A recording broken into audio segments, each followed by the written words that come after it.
बिस्मिल्लाहिर्रहमानिर्रहीम। अस्सलाम वालेकुम। उम्मीद है डियर स्टूडेंट्स आप सब खैरियत से होंगे। आज हम 6 क्लास की कंप्यूटर साइंस की बुक के चैप्टर 1 से कंप्यूटर जनरेशन के बारे में पढ़ेंगे। ये बहुत इम्पॉर्टेंट क्वेश्चन है। पेपर में एक या एक से ज़्यादा सवाल जो हैं वो इस क्वेश्चन में से आ सकते हैं। शॉर्ट क्वेश्चंस भी आ सकते हैं और एमसीक्यूज भी आ सकते हैं। सबसे पहले हमारे पास है फर्स्ट जनरेशन कंप्यूटर्स। इसका नाम फर्स्ट जनरेशन ऑफ कंप्यूटर्स क्यों रखा गया? क्योंकि ये सबसे पहले डेवलप किया गया। पहली जनरेशन का जो पीरियड था वो था this was from the period of 1940 to 1955, 1940 से 1955 तक।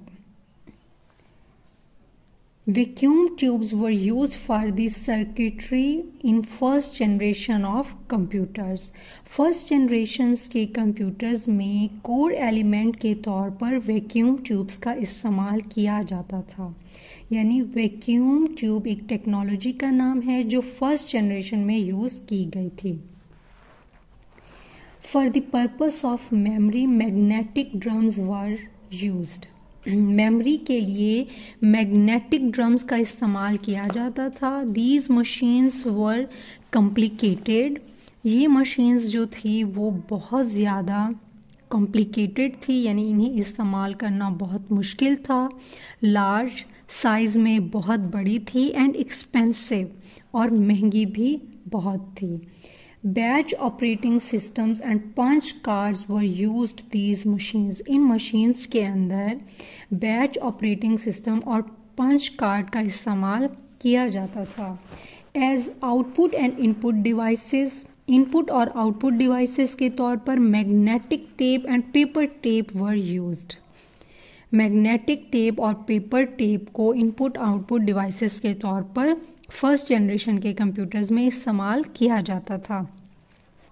Examples of first generation computers are ENIAC, UNIVAC-1 and EDVAC।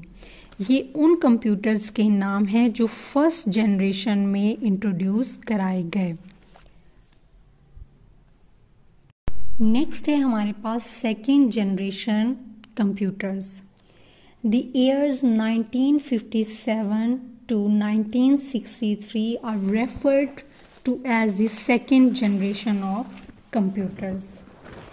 यानी सेकेंड जनरेशन का टाइम पीरियड क्या है? 1957 से लेकर 1963 तक। यानी जहां पहली जनरेशन का टाइम पीरियड ख़त्म होता है वहां से सेकेंड जनरेशन का टाइम पीरियड स्टार्ट हो जाता है। ये 63 तक जा रहा है, 1963 तक। ये टाइम पीरियड आपको याद रखना है। ये पेपर में एज MCQs आपसे पूछा जा सकता है। COBOL and Fortran programming languages were used in this generation. इस जनरेशन में COBOL और Fortran को प्रोग्रामिंग लैंग्वेजेस के तौर पर इस्तेमाल किया जाता था।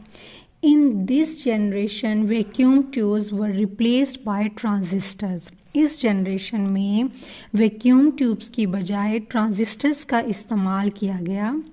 ट्रांजिस्टर्स की वजह से क्या हुआ? Transistors made the computer smaller. Transistors ने कंप्यूटर को छोटा कर दिया। फास्टर, कंप्यूटर थोड़े तेज़ हो गए एंड मोर एनर्जी एफिशिएंट। अब इसका कंपैरिजन फर्स्ट जनरेशन से किया जा रहा है, यानी कि फर्स्ट जनरेशन के निस्बत सेकेंड जनरेशन के कंप्यूटर जो थे वो साइज में स्मॉलर और फास्टर थे। Examples of second generation computers are IBM 1620, IBM 7094, CDC 1604 and CDC 3600। दूसरी जनरेशन में जो कंप्यूटर्स डेवलप किए गए ये उनके नाम हैं। और अब हमारा नेक्स्ट जो है वो है third generation of computers. The period of third generation was from 1964 to 1971। Third generation का पीरियड हमारे पास 1964 से लेकर 1971 है, यानी सेकेंड जनरेशन का टाइम पीरियड जहाँ पे ख़त्म हो रहा है, थर्ड जनरेशन का टाइम पीरियड वहाँ से स्टार्ट हो रहा है। Integrated circuit technology was used in this generation. इस जनरेशन में इंटीग्रेटेड सर्किट टेक्नोलॉजी का इस्तेमाल किया गया। A single integrated circuit can replace many transistors. एक छोटा इंटीग्रेटेड सर्किट जो है वो कई ट्रांजिस्टर्स को रिप्लेस कर देता। This technology increase the power of a computer. ये टेक्नोलॉजी जो है वो कंप्यूटर की पावर को इंक्रीज किया एंड लोअर्ड इट्स कॉस्ट, और कंप्यूटर की जो कीमत है वो कम हो गई। These computers were quicker. ये कंप्यूटर्स जो थे वो बहुत तेज़ रफ्तार, स्मॉलर साइज में छोटे हो गए, मोर रिलायबल, बहुत ज़्यादा काबिल एतमाद, and less expensive than their first generation and second generation computers. यानी फर्स्ट जनरेशन और सेकेंड जनरेशन कंप्यूटर्स की निस्बत ये कम महंगे थे। Programming languages Fortran 2-4, COBOL and Pascal PL1 were used in this generation. इस जनरेशन में प्रोग्रामिंग लैंग्वेजेस के तौर पर फोर्ट्रन 2-4, COBOL और पास्कल का इस्तेमाल किया गया। Examples of third generation computers are IBM 360 series, the Honeywell 6000 series and the IBM 370-168। ये इस जनरेशन के कंप्यूटर्स हैं। फोर्थ जनरेशन कंप्यूटर्स में micro processors were introduced in fourth generation of computer. Fourth generation computers में micro processors को introduce कराया गया। The years 1971 to 1980 are referred to as fourth generation computers. Fourth generation computers का time period 1971 से 1980 है। C, C++ and Java were the programming languages used in this generation. इस generation में C, C++ और Java को programming languages के तौर पर इस्तेमाल किया गया।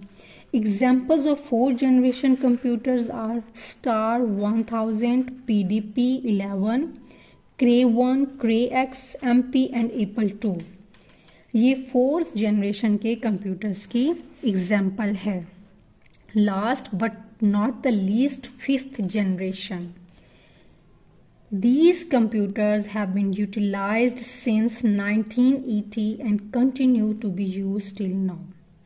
यानी इस जनरेशन के कंप्यूटर्स का जो टाइम पीरियड है वो 1980 से शुरू हुआ और अब तक जारी है।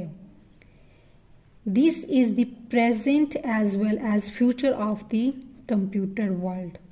ये जो जनरेशन है इसमें अब के भी जो कंप्यूटर्स हैं वो भी इसी जनरेशन का हिस्सा हैं और फ्यूचर के कंप्यूटर्स भी इसी जनरेशन का हिस्सा होंगे। The defining aspect of this generation is artificial intelligence. इसका जो कोर एलिमेंट है इस जनरेशन का वो ये है कि इसमें आर्टिफिशियल इंटेलिजेंस का इस्तेमाल किया जा रहा है। अब ये हमारे कंप्यूटर्स की फर्स्ट जनरेशन से लेकर फिफ्थ जनरेशन तक था और ये क्वेश्चन आपने बहुत अच्छे तरीके से तैयार कर लेना है। Paper point of